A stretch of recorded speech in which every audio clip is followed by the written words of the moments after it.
G'day and welcome back to the channel Ginger Ninja's Movie Reviews.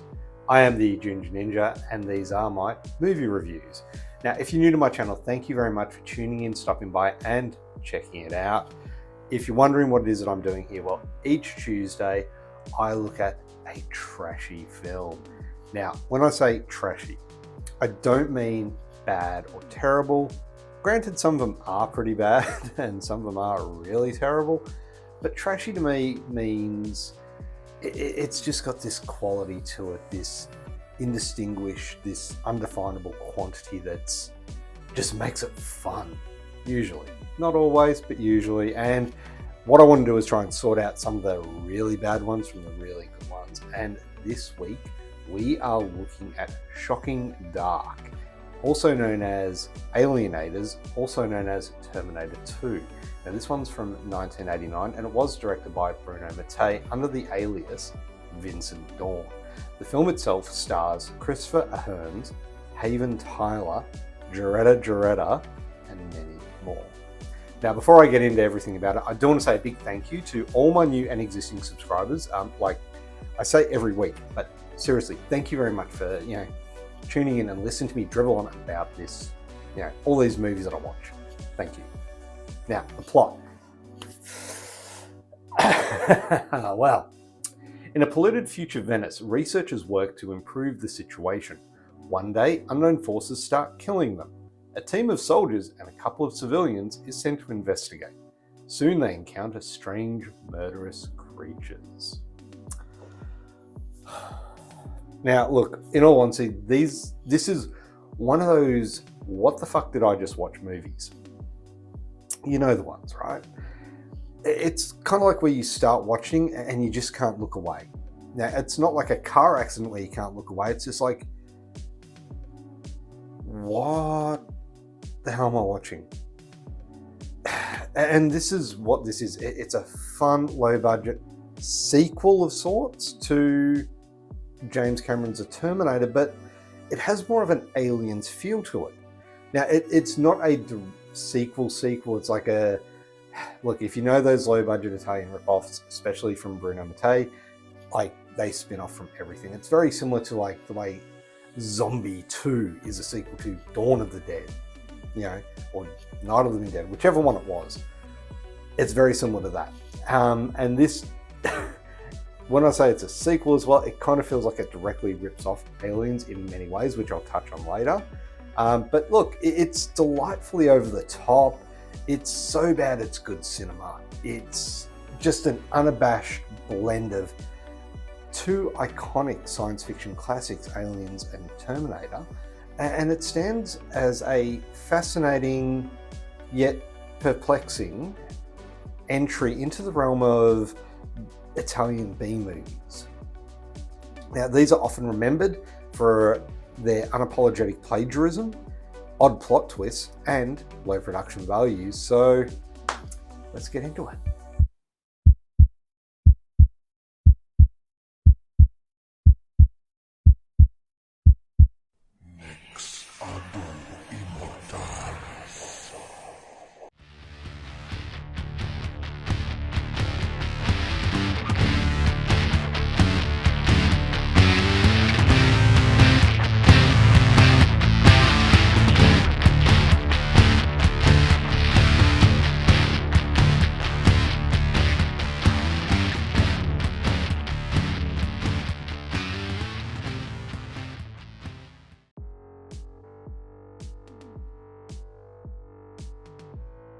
So kicking it off with the cast, and look, the acting in Shocking Dark or Alienators is as over the top as you'd expect from a film like this.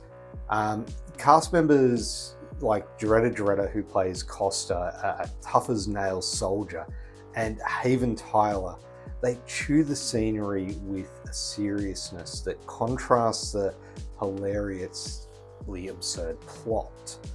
The soldiers of Megaforce, which by the way is a great name for this squad of soldiers that are basically, your typical cardboard cutout variety action heroes, spouting cheesy one-liners and making really bad decisions. Their interactions and dialogue are pure B-movie gold. Like, seriously. They're full of melodramatic delivery and nonsensical conversations. And that is part of this film's charm. Particularly when gerttageretta comes onto the scene and she's going through the entire squad, introducing them all kind of, and having a bit of a ribbing to them, and it's just fun. It's over the top, but it's great fun. And it's lines that are delivered with such earnestness that it becomes fun to watch and see what will happen next. Like I said, that entire introduction is just an absolute riot, That was so much fun to watch. I'd watch this movie again just for that scene. It's fantastic. So the directing and the writing for this film is, well, the directing is done by Bruno Mattei, and he is known for his ability to churn out low-budget exploitation films, and he directs with this gleeful abandon. He knows the plot is absurd, the budget is limited, and the actors are hamming it up, but he doesn't care. He's delivering pure B-movie spectacles, and that's what you get, Nothing more, nothing less. The script itself is a patchwork of stolen ideas. If you've seen Aliens and you've seen the Terminator, you'll recognise entire scenes that are shamelessly lifted from those films, right down to the dialogue, and the plot itself doesn't make a lot of sense and is quite derivative. The pacing actually keeps moving quite fast, and it moves at a speed that it's enough that you don't have much time to dwell on the weaknesses in the plot. Unfortunately, with a lot of Bruno Mattei's work, Shocking Dark does suffer from subpar production values. The sets look cheap and hastily thrown together. In fact, I believe there was only one set actually created for this, and they just reused at different angles and things like that for certain scenes. Much of the film is shot in drab, dark industrial corridors that fail to evoke any menace or a menacing atmosphere, really. The cinematography is rather flat. I did enjoy what I thought was really good. The opening scenes, the introduction of Venice looked really nice, and the camera work was held really good. You expect some really, a lot of the previous work that Bruno Mattei's done he's used footage from documentaries and spliced them in. This looks really good for that kind of, if it is that kind of setup, or if he's filmed it himself, it's done really well.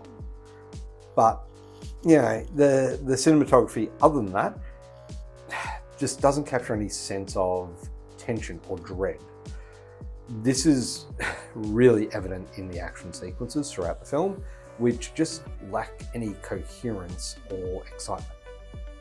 Now on to the effects. And look, it's no secret that Shocking Dark was made on a shoestring budget, and the production design clearly reflects, it being hampered by these limitations. The film does have some fun with its practical effects though, particularly in its creature designs, which are really interesting. I think you saw one of them pop up back there, might have been on this side here. Really interesting design, and these alien mutant things, I don't know what you'd call them. They're very far from Hollywood level quality, but they have a certain grotesque charm that's characteristic of late 80s Italian horror. Now, there are very few gore effects in this film. There are a few, but it's nothing too intense, which is kind of surprising given Mattei's reputation for shock value and gore. But it just wouldn't have fit the feel of the film, to be honest. This is more of a sci-fi action as opposed to sci-fi horror or horror straight out. The costume design though, for the Mega Force is fantastic. These guys look like a bunch of 80s street gang ninjas, and yeah, it's so cool to see. It looked great. Like I mentioned earlier, the set design, the claustrophobic style of the hallways of the Tubular Corporation, they feel like an obvious attempt to mimic the atmosphere of the Nostromo, but it's a copy and paste job, and it just doesn't capture the feeling of it. Looks nice, doesn't capture the feel. Now on to rewatchability, and look, I'm not gonna lie, this was a fun watch. Is it a great film? No. But was it fun? Definitely. This is a kind of movie that you watch with a group of friends and just revel in the low budget efforts and audacity that Bruno Mattei had to blatantly rip off two all-time classics. Will I rewatch this again? Maybe. A couple of beers, some mates, it'd be a fun time to watch, cheesy, crappy movie. You'd probably make a game out of it as well. A shot every time they lift something directly from Aliens. I mean, you'll be passed out in no time, but it'd be fun. Okay, so final verdict. And look, Shocking Dark is a mess of a movie, but it's a kind of mess that's endlessly entertaining, especially if you're a fan of low-budget genre films. If you're in the mood for a movie that's as campy as it is derivative, Shocking Dark is the perfect candidate for some late-night entertaining viewing. Just go in expecting to laugh more than you'll be scared, and you might find yourself enjoying this glorious disaster of a film. Or as I like to call it, a trash-to-piece cinema. Anyway, enough of that.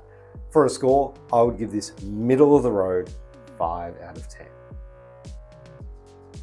There you have it. That is my review of Shocking Dark, aka Terminator 2, aka Alienators. Have you seen this film? Let me know what you thought of it down in the comments below. If you haven't, it is available on YouTube for free to watch. I'll pop the link down in the description, wherever it is, you'll find it. Definitely recommend you check it out. Enjoy it for what it is. It's a fun movie. But anyway, before I blather on too much, what have we got coming up on the channel? Well, it's coming up to October, so I will be doing the 31 days of Halloween, as I've mentioned. 31 60-second reviews, one a day for the next 31 days of October. But I will be doing something a little extra, and I want to say a big thank you to my mate JT from JT's Horror Discussion. Pop the link for his channel down in the comments below as well, so make sure you check it out. He has inspired me to go back and revisit The Simpsons Treehouse of Horror, and I'm going to be looking at 31 episodes of that as well over Halloween. So thank you very much for the inspiration, JT. It is appreciated. Like I said, if you haven't, make sure you check out his channel and give him a sub. Great guy, great content, so definitely recommend you check it out. Anyway, before I blather on too much, thank you very much for watching. Hit that thumbs up, be much appreciated. And of course, subscribe to my channel, especially if you've made it through my ramblings this far. Be much appreciated. And if you hit that notification bell, you'll be notified each time I do release a new review. Anyway, thank you very much for watching. Have a great day. Bye. So, final verdict. And look, Shocking Dark is a